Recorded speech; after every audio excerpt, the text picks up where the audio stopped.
I better get ready. Hello, everyone in Artfully Connected Facebook land. This is Cindy Harrison, your host of Meet the Artist.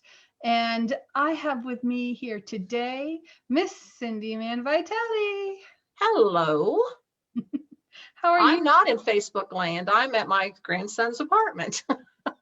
But that's okay. Someone has to be there. Well, that's where the internet's at. So, Excellent. Excellent.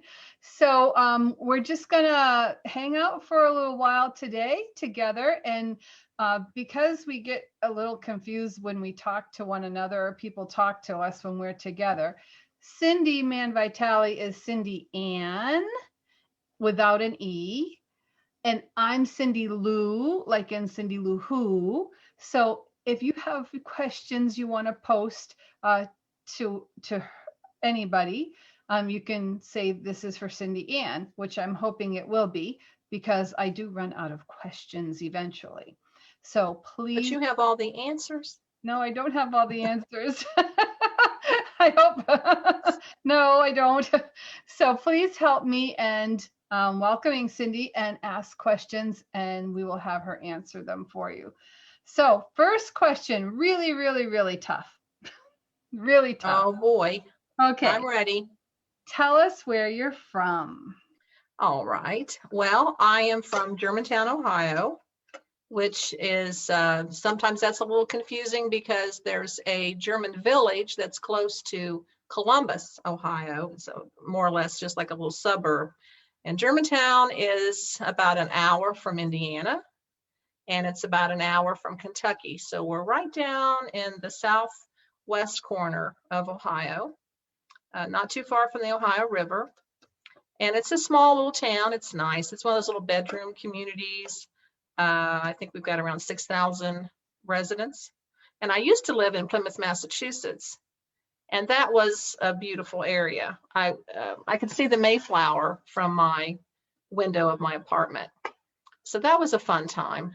That was a lot more people lived there naturally, but it was beautiful to see the ocean. Germantown, well, we have a few features, but nothing to compare with Plymouth. I hear a lot of beautiful things about Germantown, though. I mean, there must be a lot of different places that have a Germantown, but they're always full of wonderful food and everything. Mm-hmm. Well, we're in, as you all, we're all in the same situation with COVID. So things we did have, we don't have.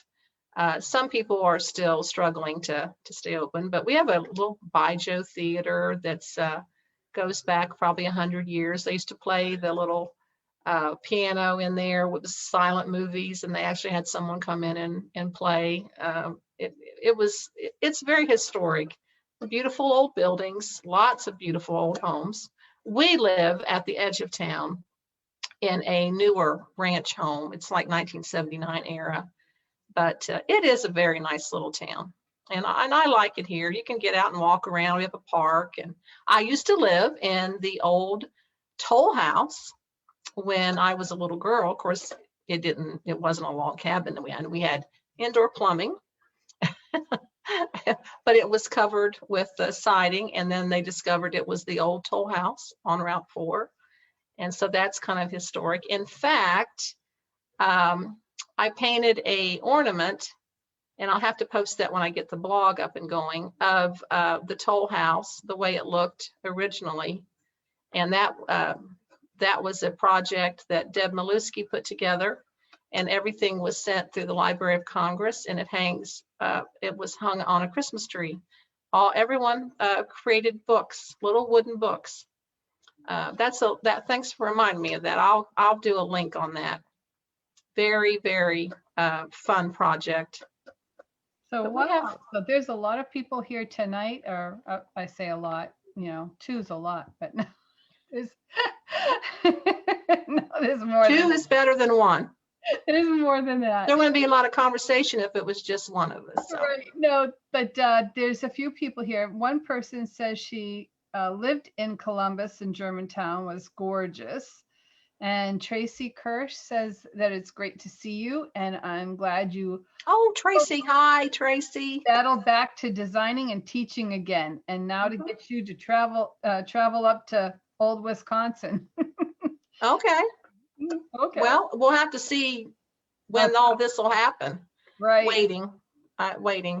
But we are getting her to go onto Zoom, so we might be able to hook you up with a Zoom class for your chapter. That could be cool, right? We could do that. Cindy and I hopefully will have a lot of Zoom classes. We've talked and we've have tentative plans. My job is to come up with something amazing that will, and she promised you in this ad that if you jumped in tonight, that you would be amazed.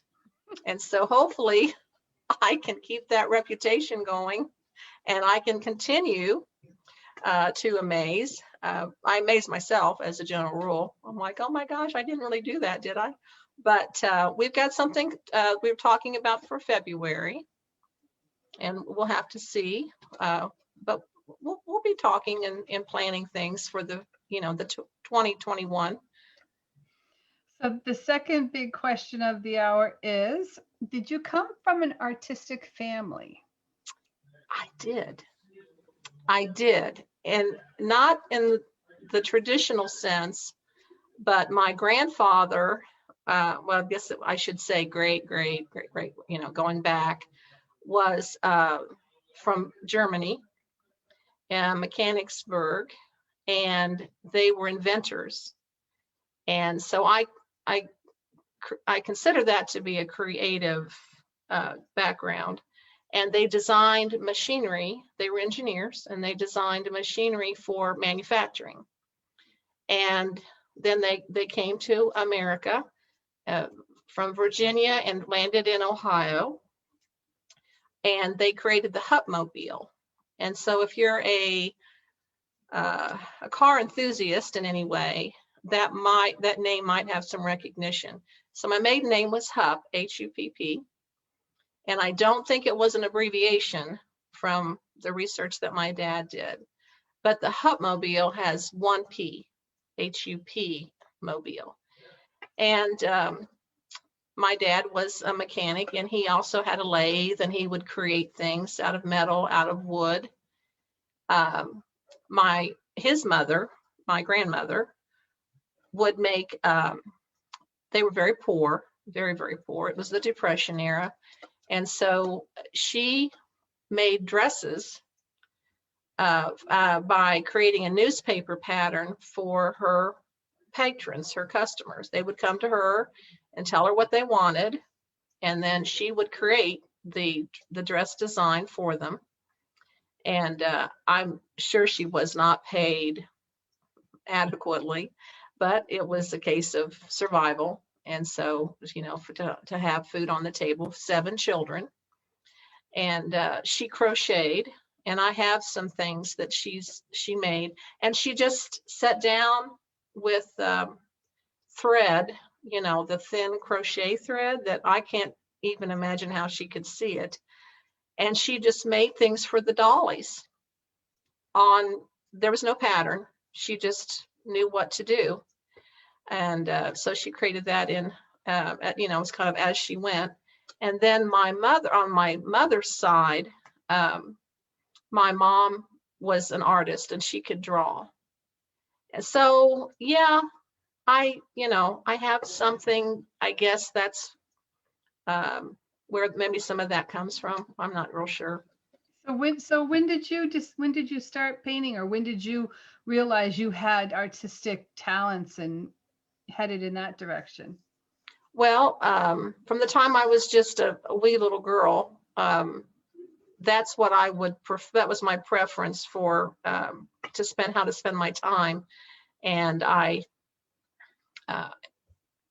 kind of that A personality, and so was Little Miss Perfect. And no one could touch my crayons but me. Those were my crayons. And if one got broken, we had to go buy a whole new, we can talk about, psychological things here. Had to have all new crayons because they all had to be perfect. And of course I wanted the big box, you know, I didn't want the little one, I wanted the one with the sharpener. And so I spent a lot of time coloring and drawing, and my mom kept some of my things.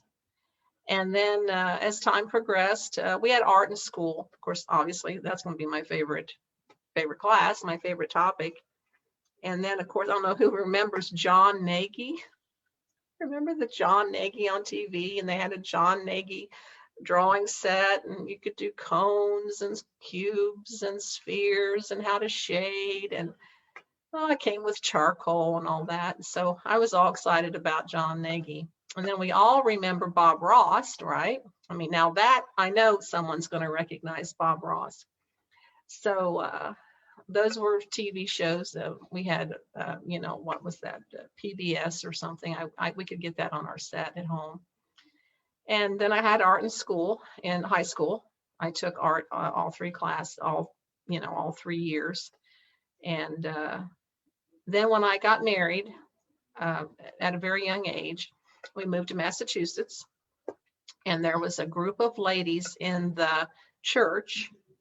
They had like a bazaar around the holidays, and my husband's family lived up there, and they took me, and they had ladies.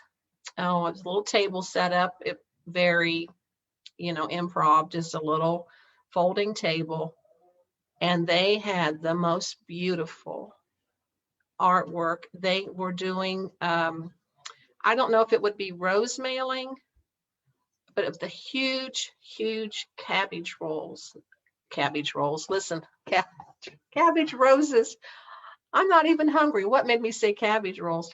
But cabbage roses, pinks and ivories, and they had some yellow colors. And they were all painted on black metal. And it was the most beautiful artwork I had ever seen. And I thought, that's what I want to do. That's it right there.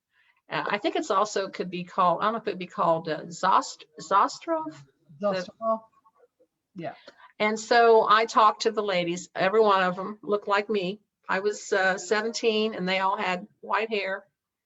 And they would have welcomed me in, but my friend talked me out of it.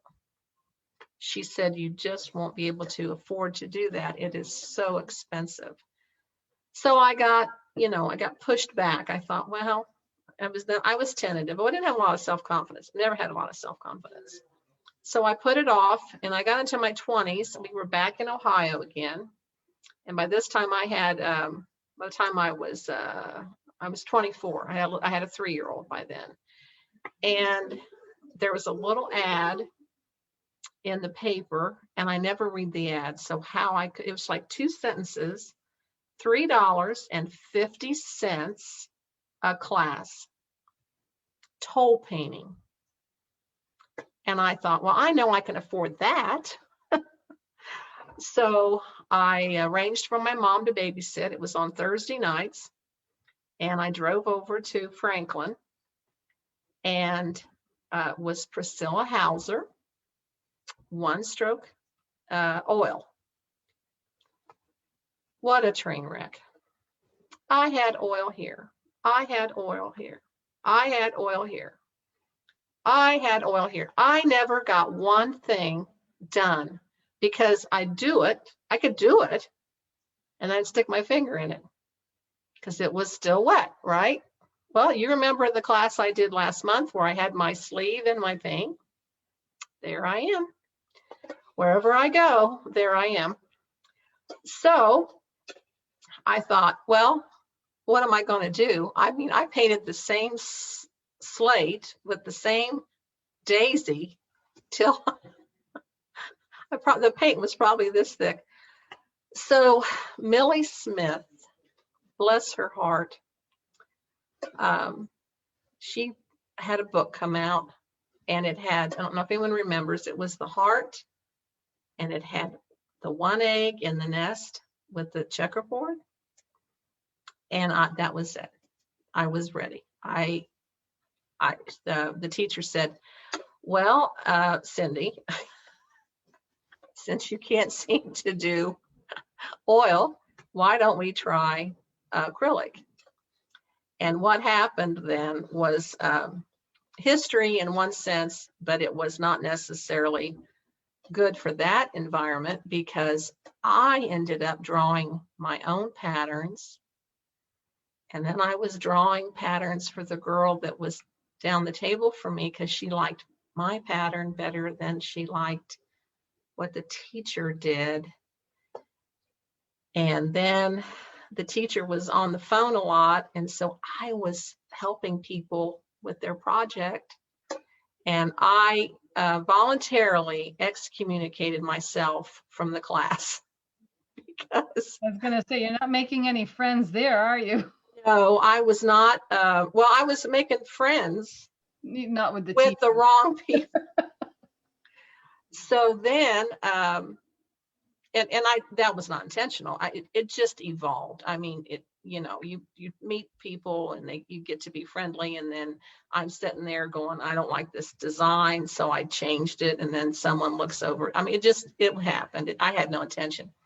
So then I had people calling me asking me if I would teach them at my house, and so I did that. I did that for a while, and I don't know. I did classes for quite a while. And then I don't remember if anybody else would recall. Hopefully they would remember Diane Kaposha. But I was doing a craft show, and that was another train wreck. I've spent 3 days on one project. Well, I made this much money.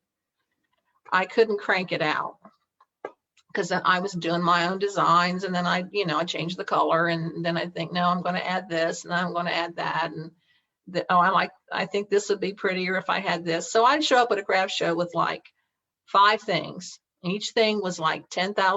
It's the only way I was going to ever make a living doing this.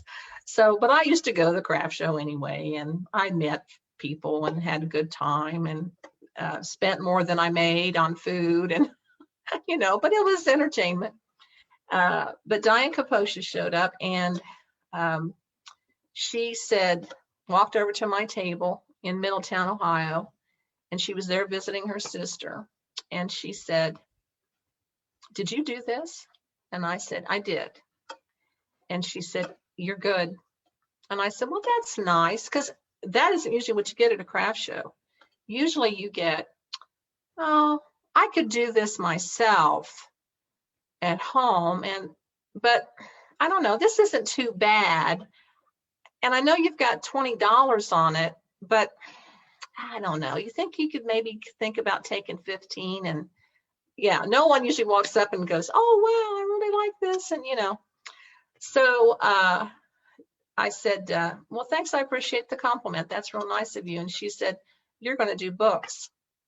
And I said, "I am." And she said, "Yes." She said, "Here's my card.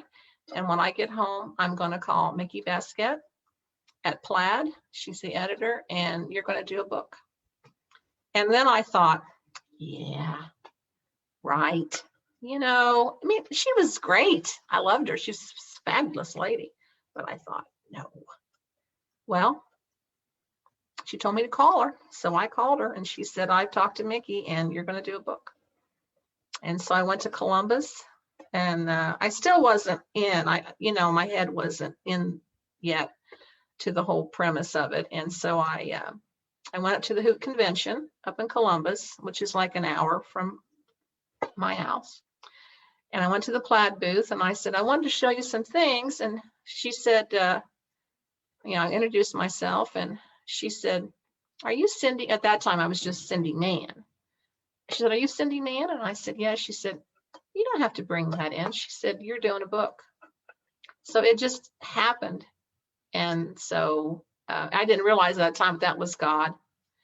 So I did a book, and then I did another book, and I started doing conventions and teach. I still hadn't really taught. I still didn't have confidence, and I was not doing Cindy stuff so much, if that makes sense. I was trying to fit in to what I thought. I mean, it was my stuff. I mean, I was creating it. It was original, but I was afraid to step out Okay. and just get out of the box. And so, like this guy,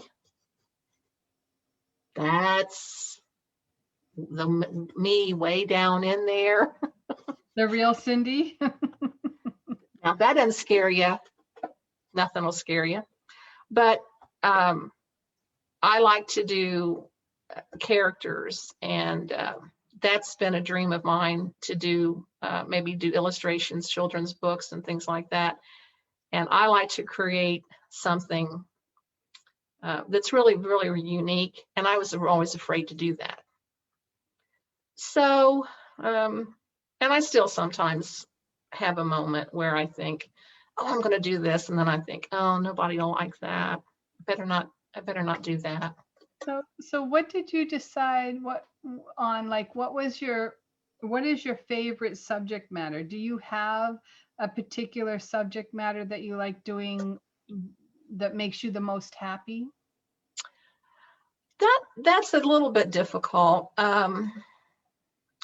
I guess I would need to break that down a little bit. Let me start with this, and then hopefully I can come to the answer that's correct for you, what you've asked me. I draw in my head, and I maybe would spend a week or two, maybe. It's almost in my head all done before I sit down with paper and pencil. And what brings me to a concept, I can't really explain that so much. It's like see, or is it someplace you've been? There's a trigger. Yeah. Okay. Yeah, you hit the nail on the head there. It's something that someone says, or something I've seen. It can be a visual. It can even be an audio experience. And then I start drawing in my head, and I keep changing things around until I feel satisfied. So I'm 90% happy by the time it comes to paper. And I guess what makes me happy is if I can get it translated from what's in my head, that the dark recesses of my mind. If I can get it from there to the surface, whatever the surface would be. And so that's would be one aspect of how I feel fulfillment or contentment or happiness. And then secondarily is if it makes someone else happy. So I've done things before that I was like, yeah, it's close to what I'd thought of, and it's okay, and I kind of like it. But especially if you're going to give a gift, if they're like, oh my gosh, that wow moment when you give somebody something and they are ecstatic, they're so grateful, appreciative, they're so pleased, that's another moment when I feel like I've done a good job. And then obviously now that I'm doing this professionally, so to speak, is if others want to paint it. When you're giving a gift, as a general rule, not always, but as a general rule, we often our close circles, they're not always artists. A cousin or sister or a good friend, they might be appreciative of art, but they're not necessarily artists. And so if I paint something where someone says, I want to paint that too. So it's kind of a compound, it's a little more layered as to what makes me happy. So it's not as far as my art. It's not like, like a bird or flowers or, a particular theme. Yeah, I see. Yeah, I see where I knew you were kind of going that direction too, but I like when I watched Lydia's demo. I love birds. I mean, I was so impressed and so amazed by her talent, and I love birds, and I'm very fond of chickadees. I love birds' nest and little bird eggs. And so that's always been something that I've enjoyed doing. And when we used to paint a lot of the oil, well, I tried to paint on the little bulbs back in the 80s. I did accomplish a few, I did get a few of those done. So I always loved the little birds. I love characters. And I got, as most people would probably recall, that if they've known of me for a very long period of time, was the snowman. When I would be asked to go to a chapter to teach, they'd say, I'd say, and I'd always ask because, I thought I should ask, what would you like to? And most of them said, when you do a snowman, and I'd go to a convention, will you do a snowman? And looking back, my snowmen don't seem very interesting to me, but they were very popular. I think I paint now with a little more depth. I'm painting more of what I like and what I want to do, and not thinking, necessarily that I shouldn't step out and take a chance and take the risk. But I did a lot of snowmen, and I do like them. Santa Clauses. But, our style in the 90s was very simplistic, very primitive. It was just more country. We used the darker colors. I had a real good time going bright. I was real happy when Deco Art, I went to Deco Art eventually, and all the bright light colors. I do like a lot of color, and I like bright colors. I like children and faces. And so I'll be doing some things. I like angels. But I think that one of the things is I have a terrible attention span. I can't do the same thing. And that was another reason craft shows never could work for me. But, as I'm looking back, of course, I'm not on site. I have to travel to find to go into civilization to find the internet. And I look at all the things that are behind you. And I love the troll. I'd love to do that. That looks like so much fun. And I love new things. The frog, big enthusiast. My grandson used to collect frogs. The shoe.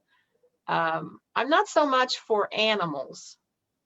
I'm enthralled all the time to see what Lydia does and other great artists that, in our industry, in our community, with what they do with animals. But I don't seem to have the connection. I do a little better with faces than I do with animals, but it isn't that I don't appreciate it. And still life. I've seen some beautiful still lifes of just toy collections. And I'm like, I just want to try. I have such a bucket list.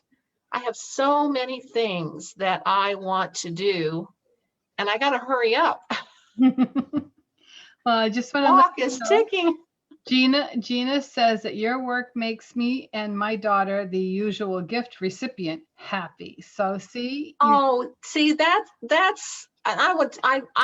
what I miss. I got sick, and so I had to opt out for a while, and then there was family commitments. But I miss the conventions. But now you're back. Yay! Yeah, and it's virtual, but and I want to tell anybody who would listen to this now or in the future, if they go back for a replay, that if you paint something of mine, and you want to post it on my timeline if we're friends. I love to see the finished result, and I love the connection. And I think artistic ability is a gift from God, but I think it's for a reason. There's an end purpose. It's not just to make money. Yeah, some of us need to do it.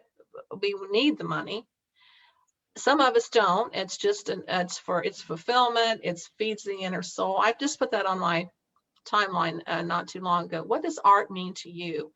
And the response has been so great. I haven't had an opportunity to read everyone's yet. I will do that though. But what does art mean to you? And to me, it's a vehicle. Like, I would never have met you if I didn't do art. Mhm. And you're a fabulous person. I've enjoyed, we don't chit chat every day, and who has time? And we're the miles separate us. But I can't think of all the wonderful women I've met through the years, and it's only because of art. And we may not agree on anything else.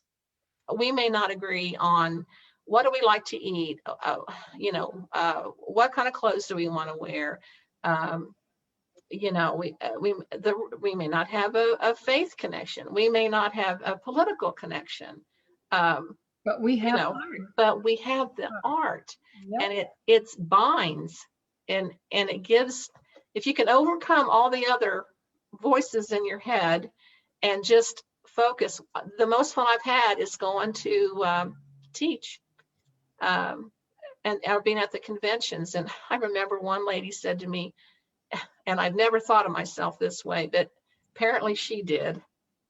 And she said, I was so afraid when I knew you were coming to teach. And I said, oh, this is 25 or more years ago.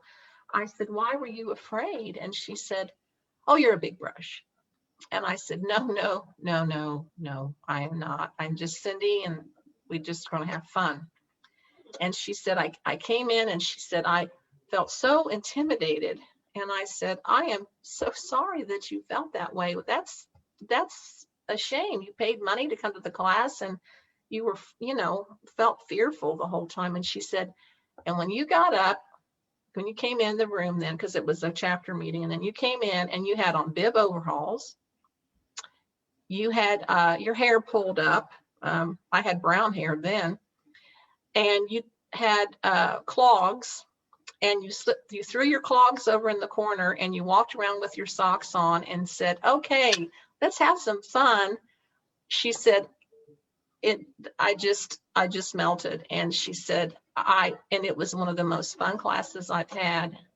And that's another thing about what makes me happy, is that when we paint together, even we don't have to all paint the same way. I show you how I paint, and you may be like, ugh, that's horrible. You may not like the color, or you may want to change something on it.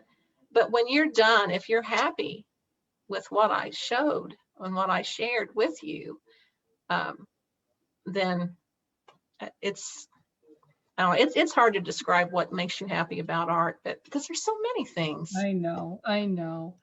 I want to get back to some other questions, although you answered a lot of them in your storytelling, which was beautiful. And I loved hearing every word of it. And I do love watching you paint, by the way. When I watched you paint the rose and teacup,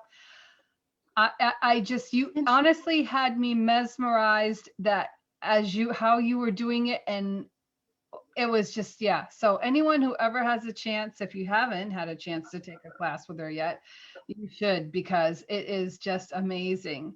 So the next question in the line of questions was, do you have a favorite medium? Do you prefer acrylics over oils? Well, after I told you all about my little dramatic segment there, still in all, my favorite medium is oils on canvas. Mm. Now, when I'm not trying to complete I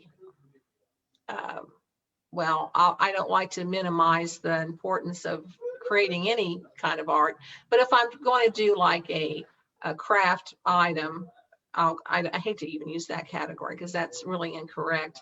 But when I'm on a canvas, it takes a different scope. And for some reason, I'm not sticking my hands in it all the time. And I am able to work with that surface much better. So that would have to be because I used to do commissioned work. I did I don't like to do that, but as a favor for friends, I would, they'd bring me pictures of their home, and then I paint in oil their home. Oh, and I did which I said I didn't care to do animals especially, but as a favor, I did this man's horse. He had a horse. It was like his first horse that he'd ever owned, and he he took the horse and they did parades and different things, and he just loved it. Was like his pet, I guess, is how best to describe it. And I didn't really care that I didn't like doing it, but I did it. But oil on canvas, and it's something that on my bucket list to master that, so that there again, what is in my head can be translated or conveyed as close as possible on the canvas. Okay. And then I think I'd have to say acrylics would be my second favorite, because I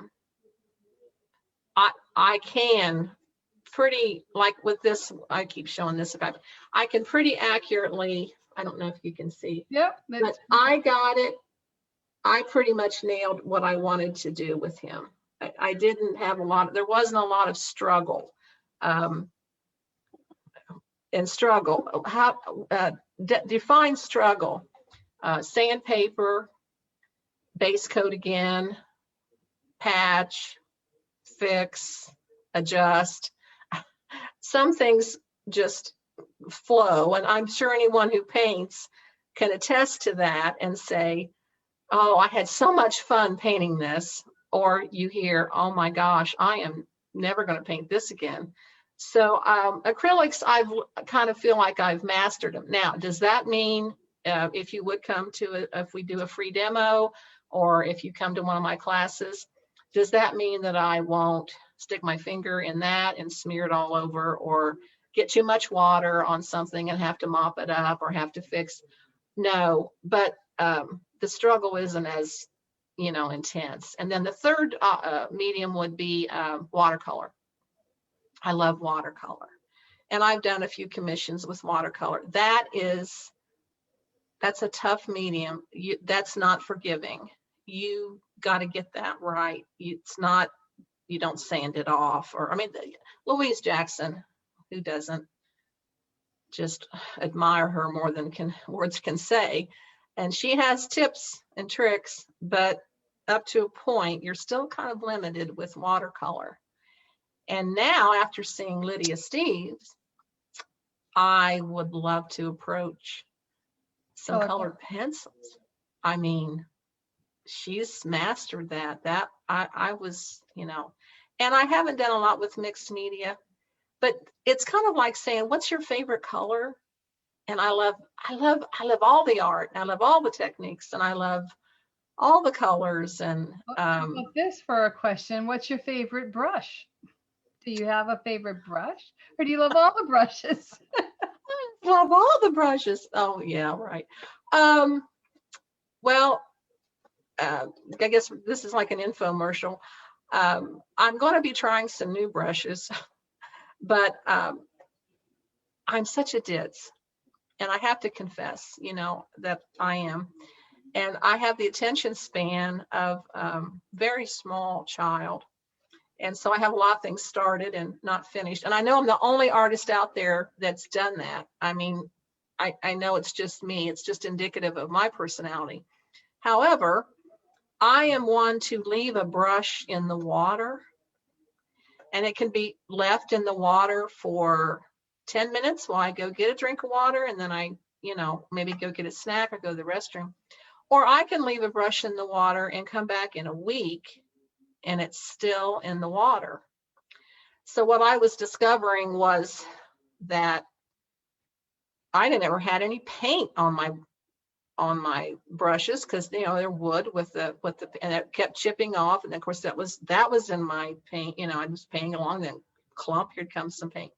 So at a convention one year, one of the Royal Langnickel ladies walked by and said, "Cindy, will you please try this brush?"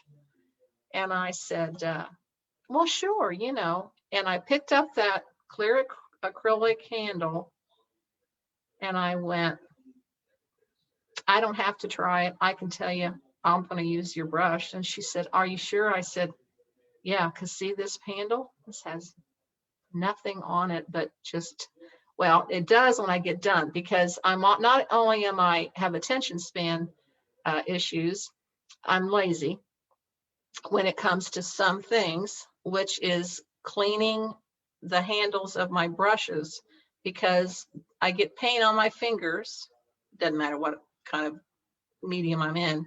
Then I touch my brush handle and it's on my brush handle, and I still have paint all over me, but it's not oil paint, you know, I can kind of flake it off. So I use the Royal Aqualon, and I use a round brush to do almost everything. So what we need to do is we need to do a little demo thing one day where the ladies can just watch, just like just a quick clip. And I use these brushes. I have brushes from when Noah got off the boat. I can use, take a perfectly nice round Royal Langnickel Aqualon brush and make it still work for me. And I use it till I literally fray out the bristles. Don't ever, ever, ever throw a brush away. Ladies, keep them, because I can show you that they can be of use. I can't tell you how many times I've gone to, when I was going to teach, and I'd tell the rep, tell the girls don't throw their old brushes away, and they'd forget, and we'd get to class and I'd show them my old brushes and they'd say, oh, I just threw away all my old brushes. And I said, oh no, we can use those. Well, I probably have brushes that are 15 years old, but then I still do need the new brush for a fine point. You know, I mean, I don't just use all old brushes. But I'm going to be trying some, I've been inspired by Lynn Andrews. Mm-hmm. And I thought, you know, I'm 66, just turned 66. And if I don't start getting out of the box a little bit more, my opportunities are not going to be there. So I want to try a lot of new things. And so I will be trying some different brushes, but the round Aqualon, that's my favorite. There was the question, is there a medium subject or technique that you would like to try? And there you go. You just answered that. Yeah, I'd like to try the colored pencils. The issue I have is time. I suppose I'm not the only one that faces that, but because I'm probably the only one that has probably like 500 or 600 surfaces that are waiting to be painted. What are we going to do with all these surfaces? You know, my kids aren't going to want them. So that's my dilemma, is I look at this and I look at that and I think, oh, I know what I was going to paint on that, and then I was going to paint on this, and then I watch a tutorial and I think, oh, I want to paint that. And it's the time element. Right. Yeah, but I would like, and I'll tell you something else I'd like to do is journaling with the mixed media. Mm-hmm. So is there some, it sounds loud. Are you getting a lot of, let me go shut the door. That just started happening. Not a problem. Well, thank you all for, we're not done yet, but thank you. I wanted to thank you while she's away for being here. I beg your pardon. Joining us. And Tracy is asking, she goes, I missed your class. I missed your last class. Will there be more coming soon? And I would love to catch up with you. And so that leads us to the next question is, tell us about your projects for our full webinars. Right. Well, coming up, in fact, the 15th. So we're looking at Sunday is the 18th. And I keep showing this guy as an example, but this is, I feel like there's a glare, but this is, yeah, this is Gordy. Let me moving back there. And so this is my Halloween design. And Cindy will be presenting, let me say presenting this hosting your webinar, and Okay, it there you does go. still have seats available. It's not too late to sign up for it. Yeah, and so this is my little Halloween guy, and there's a little bit of a story behind him. If you haven't already heard the story about Gordy, is I have a partner in crime, my grandson. He's going to be 24 pretty soon, and we bounce off of each other, and he has artistic ability. And he said, Nana, you need to do a white pumpkin. And I said, I want to do something real funky for Halloween for the Artful Webinar class for October. And I love owls. He's got a little owl scepter here. I love that. So I had to put the owl in there. And then I need to step back a little bit so I can amaze you even better. I confess, I got a little tired, a little wore out. We got too many things going on at the same time. And that does affect my creativity. I kind of like when I'm clicking, it's good. And then when things start piling up, this COVID year didn't do any of us any good. It brought us, well, I shouldn't say that. Let me rescind that comment. The only good thing I can think of is what you're doing. And of course, we all applaud you for your efforts, and it's a lot of hard work. Never think that Cindy isn't putting in tremendous effort and tremendous amount of hours. But it's the COVID at least brought us a recognition that we could have connectivity, and we could still learn and teach and share and have fun and pull us up out of this terrible mindset of so much negativity. But it did kind of bring me down a little bit. So I wasn't as creative as I should have been, but we'll get there. But then you found me. And then I found you. And there's probably a song that we could play in the background. We could think of the theme, because there's a song about everything. Do you have your ornament with you? I do. And so going back to the topic, now this is, I always go blank when I have to tell you, this is Santa, Hollyberry Santa. Yeah, that sounds good. Is that close? Okay. And so this is not going to happen until September 7th of 2021. Yeah, this is coming down the road, but that isn't to say that there won't be something in the interim time. But when you mentioned earlier, I also like sculpture. That's the problem. I like too many things. And so this has got the dimension, the paper clay. And I'm hooked on this now too. And of course, Jane Allen, Barb Jones. There's so many people that in the industry and in the circle that I think that's, if we can do that, that's important too, is that you bounce off each other, and there's like an interplay of thought, and I don't want to say vibes, because that sounds so, the old hippie in me coming out. Inspiration. So who would you say was your most inspiring mentor, tutor, or someone who inspired you the most in your creativity? Well, if I had to go say initially, it would be Millie Smith. And that goes back to 1980, 79 or 80, 81. And then I would say Jo Sonja Jansen in the early years. And I guess because how we always talk about our first love, or our first kitten, or it's the beginnings, the initial interaction or the introduction of something always seems to have a more of an impact, and you recall that. but through the years, I would be hard pressed to say that there was one specific person, because when we would go to a convention, and I don't know how the ladies would feel about it, but there is that awe moment, and you are inundated with, it almost was, you couldn't grasp all of it, all of the talent, all of the ability. I rarely got to walk the convention as much as I want to, but I could almost go into every booth,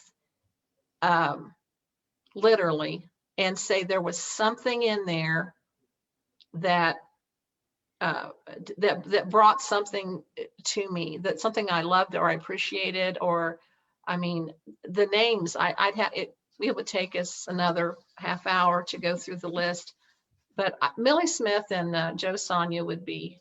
And then since then, there aren't many. I mean, when I go to a group, I can just almost hit the little love icon. I love that. I love that. There's always usually something about each piece of art. If it's like my mom used to say, if you want to look for the good in something, you can find it. And maybe you don't like even the whole piece or the colors, but there's something in there that the artist shared that was part of themselves, and it literally touches you, you know.